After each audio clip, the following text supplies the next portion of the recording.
Old folks say this story happened a long time ago, like 20,000 years ago, or 2 million years ago, or it could be on the verge of coming true at any moment now. Right here, just beneath you, under the dust, once stood the home of the gods. It was called the Village of the Sun. But if you remember, the sun was married to Grandmother Moon, so we all know who actually ran the place. The moon gave birth to one baby, a baby girl, who grew and grew and grew until she became the tallest teenager anyone had ever seen. And her beauty? The world flowered wherever she passed. Everyone would scramble to get a glimpse of the shimmering girl as she floated by.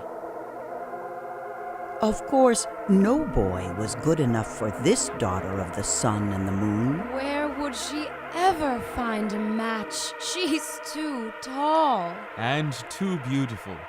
Besides, she is a goddess. So, unlike other teenagers, she dedicated herself to her parents' well-being. Her only joy was keeping the sun and the moon in the sky. The tall girl was always busy. Her mornings were spent splitting wood to start the universal fire from the embers of last night's stars. The sun was a working man. In fact, you could say that without his daily routine, all time would cease and life would become impossible. The alligators of oblivion are always gnawing at the corners of the universe. To the sun, the day is a mountain, where one slope is called morning and the opposite slope afternoon. When he reached the summit of the peak, he would sit beneath the chocolate bean tree and wait for the moon to bring him lunch. When he came home in the evening, the moon and the tall girl would be ready, waiting with food and great tubs of fresh water. When her parents left the house every day, tall girl took great joy in weaving long strips of beautiful cloth. And by the time she was 17, she had become such an expert weaver that whatever she wove into the cloth actually came alive. Butterflies flew inside the cloth.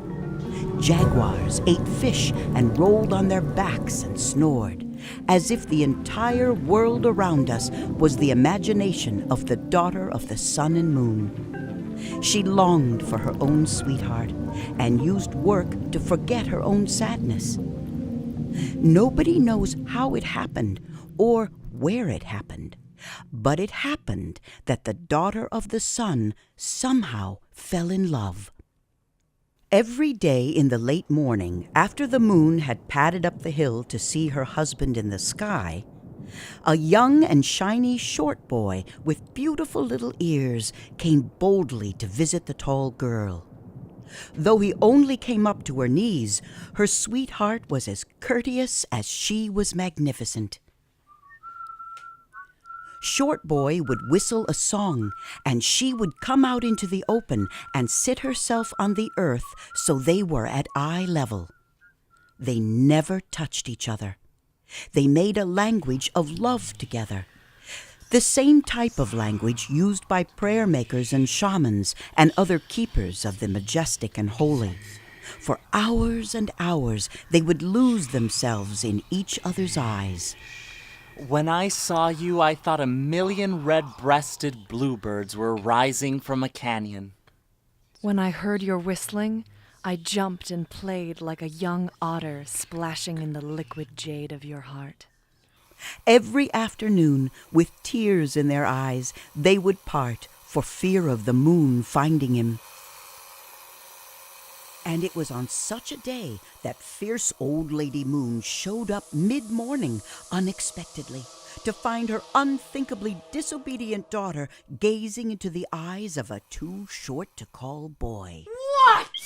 What? The short boy disappeared like the thoughts of the wind. The tall girl shook and sobbed in shock and grief. Bellowing like 200,000 jaguars, Moon shrieked, What? Who do you think you are making love to? That rat-sized cowardly zero? But Mother, he's beautiful. Beautiful? You're a hussy, a pig's heart, a nothing. Mother, we did nothing. We didn't even touch. We just spoke. Nothing Speech more. is nothing to you? Our speech makes winds rise or trees wither and burn. Our very actions, breaths, and thoughts make or break the world. The son was overworked, tired, and very hungry. But Moon forced him to listen to the entire story. Sun confronted his daughter. Let him go. You are made for tall things, grand beings, things not small and hidden. If you love him, push him away, otherwise he will be destroyed. To enforce his will, the sun and moon did what no one had done before. They blocked up the doorway. They shut her away from her sweetheart and made her weave larger and larger spans of cloth on her backstrap loom. Into the cloth the girl wove the loss of the short boy, the loss of her parents' love, the loss of freedom, the loss of feeling useful. The beautiful girl wept so much that every stone and tree, all the animals and gods pitied her. The rain of her eyes soaked the weaving and caused invisibility to be woven into it, a beautiful cape that would make the wearer disappear. The son's family was a hard, powerful lot, sympathetic to the girl and unwilling to interfere, all except one. Known as Keek, Lord of the North Wind, Lord of the Dry Times, he had no children, no wife, nothing loved him or understood him, and nor did anything want to. When Keek blew, the world dried up and drove everything into old age.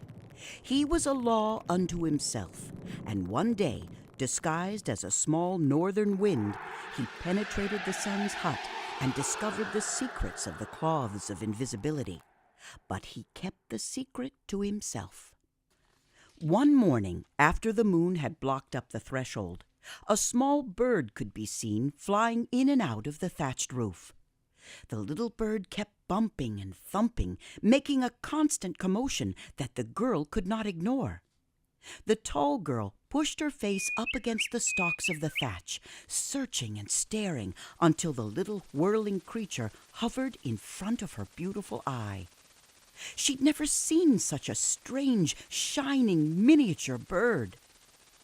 Tall girl began to bore a little peephole until the little bird could squeeze through.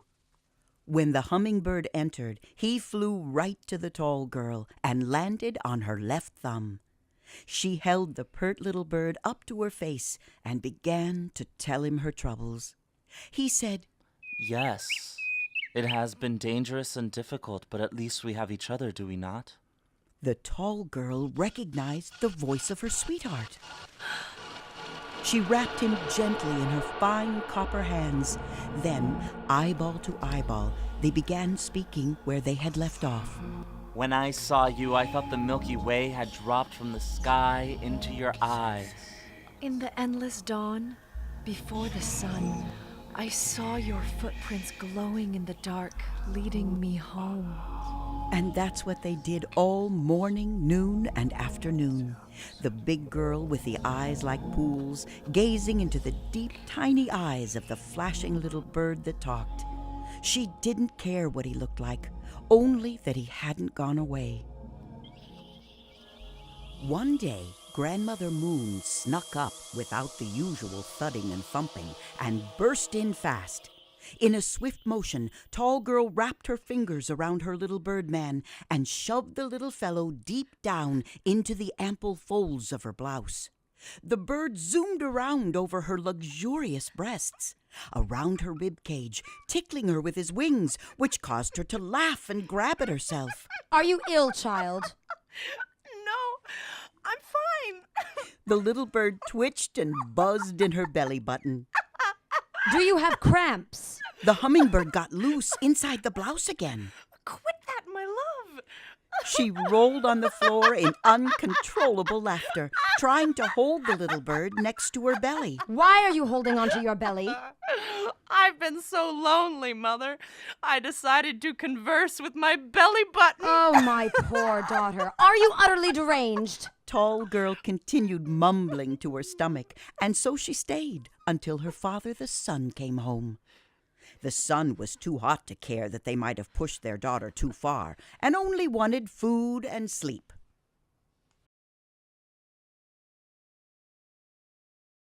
When the world was deep in sleep, the hummingbird began to speak. Tomorrow we had better run away to my village. I think we must live a while in my mother's house. Where is your mother's house? My mother is Ocean Woman, whose realm is even greater and older than your father's. If we flee together and wet our feet in the ocean, my mother will protect us. The girl agreed. The hummingbird became a man again, a short, shiny man with beautiful ears that would listen. The girl unrolled the 2 invisibility capes, and suddenly a great shining world shone where once stood the 2 lovers. All anyone could see was the devastating beauty of the natural world. Thus hidden, they trotted off towards the distant ocean, up hills, down the zigzag trails of ravines, over fallen trees, dense forests, and riverbeds. When the moon returned to their hut and discovered her daughter missing, she dashed madly around the village, shouting, Where has she gone? Where is she? Has she been kidnapped? Is she dead? Then she ran to the mountain of the sky to tell the sun. The sun called out his 12 brothers of the lightning, including the hateful Keek. I can't leave the sky, Road Brothers. Scour the earth for my beautiful girl. Bring her back to me. The brothers of lightning unfurled their flying capes, but Keek, knowing the secret of the girl's weaving, blew his cold, unhappy wind.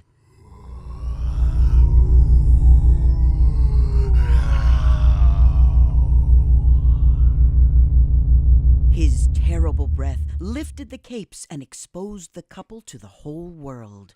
Hey, look! Your beautiful daughter isn't lost. She's fallen in love with the son of the ocean and is running away to live there in the palace of the hurricane. What are you saying? You mean that this lowlife is the son of Hurricane? If he gets just one hair in there, we'll never get her back. As the gods spoke, the lovers were within feet of the ocean, which was calling to them with a gentle voice. Come to me. Come to me, little daughter. Little son, come to me. Get them! Stop them! And just as the boy and girl were an inch from the ocean, there was a thick, nauseating fog and a phosphorescent glow along the beach. Then silence, a long silence. Hummingbird Boy had been tossed unconscious, down on the sand like a leaf. When he woke, the world was in tears. His mother was weeping. Why? Why? The trees were weeping. The animals were weeping. Tall girl? Where are you, my beloved? When he found her, she was in pieces. One of her hands was over there, a foot on the other side. Her heart had been blown out of her chest and was far down the beach. It was Keek who had deliberately blown her to pieces. He wanted the ocean to hate the sky, to start a war that would end it all. Cradling her smooth heart, Short Boy fell to his knees, sobbing all the tears of the world. The world was plunged into a sea of dying plants and dust. For when the daughter of the sun was dismembered, she left the world without its flowering and its moisture. They say that Hummingbird Boy's grief lasted 3,000 years. The boy who had loved the girl died as well, and a new man grew out of that endless grief. He remembered an ancient song, an ocean thought, a ritual to bring things back together. Without telling anyone, he began to gather all the pieces of his beautiful friend and wrapped each piece in a particular leaf and placed them in a great bag made of stars. Then he hoisted the bag onto his back and made his way to the village of the sun. When he arrived, the whole world was waiting for him. Sun and moon hung their heads in shame and horror, unable to look the boy in the face.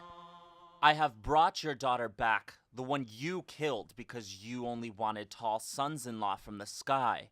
You wouldn't let her love the small things of the world and make the world flower. This is your work. Please forgive us. Please forgive us. We were wrong. We were wrong. We are so sorry. We were all wrong. The boy ignored her. Don't you have the magic to bring my daughter back to life? Please try. There is one chance. There is one thing that might work. What is it, son? What do you need from me? Well, first, I would have to be the boss. I agree. And then you would have to promise to accept her however she appears. Of course. I promise to accept her as she will be. And if she comes back to life, and if she agrees, you will allow her to marry me. I agree to everything. Bring me a large, open-mouthed cooking pot. This was brought to the boy. Now bring me the leaves of the following plants: the pishk tree, the wild red banana, the kush, the oj, the shah, the kisis, the tzetzel, and the kinum. Every time he called for the leaves, the villagers eagerly sought them and brought them back. As the leaves arrived, Hummingbird Boy sang old secret songs and prayers as he wrapped each part of the girl's body in a different plant. Then he placed each package inside the pot. First he put her feet, then her calves, her thighs, her trunk and ribs and back and spine, and her arms, her beautiful hands, and then her head. He covered them all with a layer of corn leaves. He put the heart in last, which he wrapped with a little bit of all the leaves and a tuft of his own hair, and bound it all with 13 strands of Moon's long white hair. Then the boy began a tearful oration that lasted all day and night. At last he spoke. Moon, this pot is now an egg. Your child has become its yolk, and you are the mother bird. When the sun sets, you must sit on the nest all night without sleeping, and under no condition shall you open the pot until the sunrise of the 13th day. Do you understand? He repeated these orders 3 times. Every morning I will return to sing and pray. In the night, I will be in the mountains doing the work of a shaman. And with that, he disappeared. Moon climbed up on top of the pot and sat there all night, imagining her beloved child returning to her.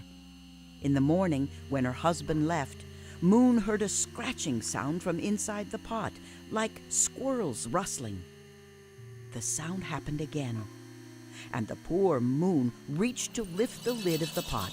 Stop! I told you 13 days. Moon made a dedicated vigil for another night, but the following dawn, the pot was making sounds again. It pinged and groaned as if it would boil over. Just as the Moon was about to lift the lid, Hummingbird skidded in through the door just in time. Don't you understand? If you had removed the lid, your daughter would have been a pot of angry bees. Don't do that again. On the third dawn, the pot began to hisp and rasp, and again Moon climbed down to lift the lid, and again Hummingbird arrived just in the nick of time. And so it went on every morning. Moon's grief and curiosity overwhelmed her good sense, and Hummingbird always came just in time. On the fourth dawn, there was a sound of bony armor rattling the air. On the fifth, scuttling, snipping sounds like scorpions. On the sixth, a great watery splashing rocked the vessel. On the seventh, a squealing like a rabbit pinned by an ocelot. On the 8th, the gnashing of strong jaws. On the 9th, a quiet panting sound, a squeak, and then the wind. The 10th dawn sounded like 10 billion bark borers chewing down a forest. The 11th, a plaintive humming. And in each case, the moon nearly ruined it all. On the 12th day, the wobbly moon could stand it no more. Beneath the lid of the pot rose a human voice, breathing and cooing, and it sounded like her teenage daughter's. The moon lifted the lid clear off. The boy blew into the hut a millisecond too late. Nothing came from the pot but the beautiful moaning. Listen, it's her. I know her voice. It's her. How do we get her out of the pot? The boy began to chant. When I saw you, I thought the moon had drunk too much and fallen out of the sky. But I was mistaken. As he spoke, a little soft ruby-colored horn covered in iridescent feathers emerged from the pot. Then the big curly feathered head of a gorgeous shimmering blackbird with yellow legs and a long wide black tail. This never-before-seen bird strutted out of the pot and cried the same ecstatic cry we hear in the mountains in the late spring when the rains return after the long dry season. The cry of the shy Siak Tunun.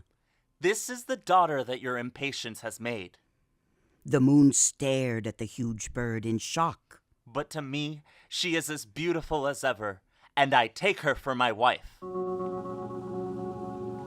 And for the last time, he turned himself into a hummingbird and hovered at eye level with the new bird, and they gazed into each other's wild, round eyes. These two never-before-seen birds loved each other. One tall, black, and ecstatic, the other short, green, and magical. They went to live in the wild mountains that separate the ocean from the village of the sun and moon. They live there now, and because of them, the world came back alive.